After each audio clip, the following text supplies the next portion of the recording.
Hello everyone, welcome back to study. तो अब हम करेंगे read level first language second English के क्वेश्चन। तो चलिए स्टार्ट करते हैं। फर्स्ट क्वेश्चन है, in the lines given below the literacy device metaphor. Metaphor किस में यूज हुआ है? ऑप्शन डी में। It is the east and Juliet the sun. Juliet को द सन बोला गया है, तो ऑप्शन डी इसका करेक्ट हो जाएगा। Question number 62, a genre of drama human suffering mainly the terrible sorrowful events. तो इस किस में होता है? ट्रेजिडी में। ए फेबल, फेबल किसका एग्जाम्पल होता है? शॉर्ट स्टोरी का। My 64, my father blank swim very fast when he was young. Ability पूछी गई है, वो भी पास्ट की, तो इसमें ऑप्शन सी करेक्ट हो जाएगा, कुड। क्वेश्चन नंबर 65 में फ्रेज पूछा गया था, तो नो पेन नो गेन का जो होगा क्या होगा? You have to work for what you want, तो ऑप्शन ए इसका करेक्ट हो जाएगा। क्वेश्चन नंबर 66 में भी फ्रेज पूछा गया है इन्होंने, तो to avoid talking about what is important, तो इसका जो करेक्ट होगा वो क्या होगा? Beat around the bush. Question number 67, इसमें इन्होंने फोनेटिक ट्रांसक्रिप्शन पूछा है, तो जो टी का फोनेटिक होता है वो ये होता है, तो इसका ऑप्शन बी करेक्ट हो जाएगा। क्वेश्चन नंबर 68, इन्होंने पूछा है contains the same vowel sound. देखो ऑप्शन ए उसमें टेल बेल सेल ए आ रहा है, इसमें ऑप्शन बी में नाउ नाउ बाउ, तो ये नो, ये ऑप्शन बी नहीं होगा। पुट कट और क्यूट ये भी नहीं होगा, और ये डी तो होगा ही नहीं, तो ऑप्शन ए इसका करेक्ट हो जाएगा। क्वेश्चन नंबर 69, इन्होंने पूछा कि different sound from other. Different sound कौन सा है? साफ दिख रहा है, ऑप्शन डी। चूज द, इन्होंने फोनेटिक ट्रांसक्रिप्शन पूछा है 70 क्वेश्चन में कोल का, तो सी का ये हो जाएगा, और ये आ का हो जाएगा ये और ये, तो ऑप्शन बी करेक्ट होगा। Question number 71, note correct about communicative approach. Communicative approach के बारे में कौन सा करेक्ट नहीं है? तो ये कम्युनिकेटिव अप्रोच ये टीचर सेंटर नहीं होती है। Question number 72, in structural approach the word structure relate to structure. और अप्रोच का पूछा कि ये किसके लिए स्टैंड करता है? ये करता है कमिंग ईयर के लिए। 73, the teaching which is needed for the student who are in general background in studies, तो कौन सी होती है?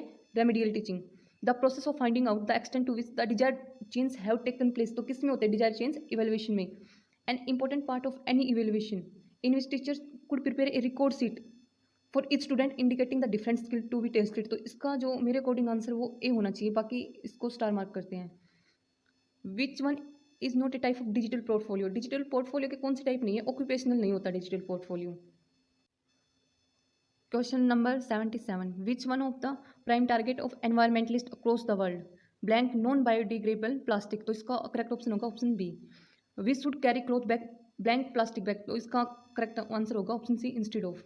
Common man blank media can play a significant role in the respect, तो इसका करेक्ट आंसर होगा as well as. Question number 80, vegetable waste and tea leaves blank recycled into manure, तो इसका जो करेक्ट आंसर होगा option C can be. Question number 81, small efforts can blank a big difference in reducing plastic waste, तो इसका जो correct answer होगा option B make. Question number 82, the most suitable title for the passages, तो according तो इसका जो most suitable title होगा वो option C waste management. Question number 83, in order to reduce plastic waste plastic pouches can be blank by glass milk bottles, तो plastic pouches को हम किससे रिप्लेस कर सकते हैं? ग्लास मिल्क बोटल्स, तो ऑप्शन बी करेक्ट हो जाएगा इसका। क्वेश्चन नंबर 84, तो इन्होंने इसमें लिटरेसी डिवाइस पूछा है, तो देखो ये रिपीट हो रहा है, तो ऑप्शन सी इसका करेक्ट हो जाएगा alliteration. The literacy device present in the line I am as quick as cheetah, as quick as cheetah, तो एज और लाइक किस में यूज होता है? सिमिली में, तो ऑप्शन डी इसका करेक्ट हो जाएगा। क्वेश्चन नंबर 86, इसमें इन्होंने पूछा है राइम स्कीम।